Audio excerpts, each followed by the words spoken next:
We got to talk about Heart of the Swarm, new teams, upcoming tournaments, even an update here and there on what's been going around the scene. This is all on this edition of the North American Update.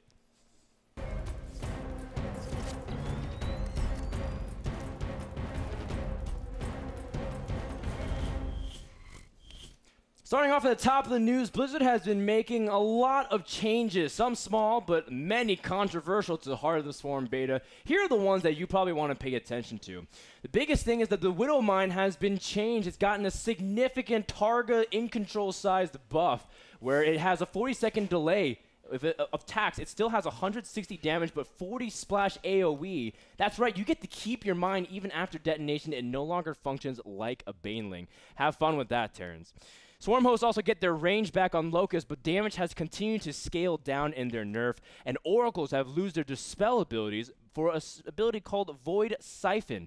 It's a channeling ability that does 3 damage and mines you 3 minerals per second, but it doesn't drain minerals from your opponents, so it's still kind of iffy. Try to play around with it and see if you guys like it.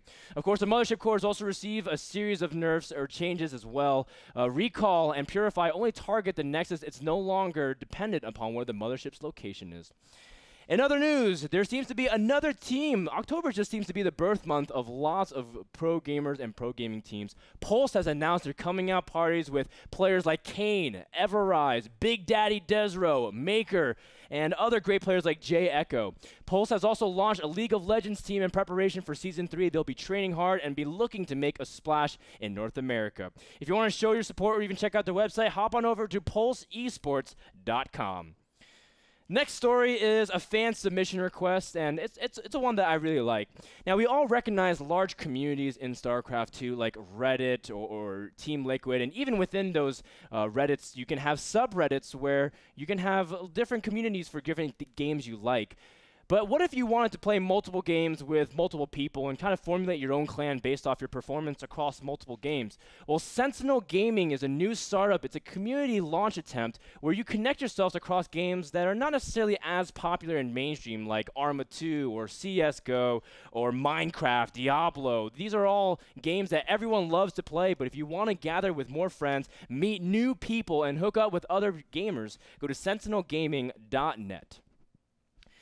eSports Canada has announced a LAN in Toronto that will take place on October 27th over in the eastern Mississauga, Ontario, which is actually not too far from where NASL Season 3 Finals was, so those people always have a warm place in my heart. It's an entry fee of $10, but there's $100 to the first place prize, as well as a couple $100 prize pool for overall. The event starts at 10 a.m., and if you want to register, email support@untouchables.ca, or if you search on Facebook, Untouchable StarCraft Cup 1. That is a typo, but at least their hearts are in the right place. Last but not least, let's check in with the MLG MVP Invitational. There's 8 players that will advance that are from MLG players, and the 8 players that will advance from Kespa.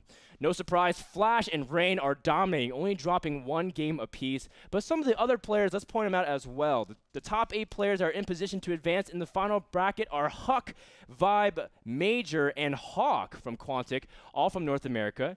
Naniwa and Grubby will be representing Europe.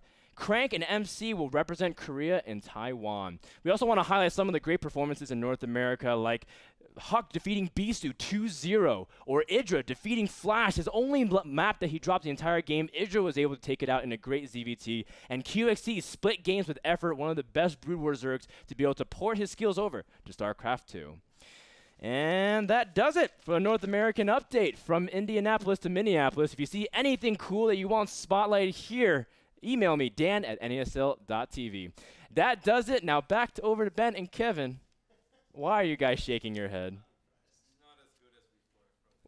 You lost your touch. You can't. How have I lost my touch? How does that not? You can't rhyme Apollos with Apollos.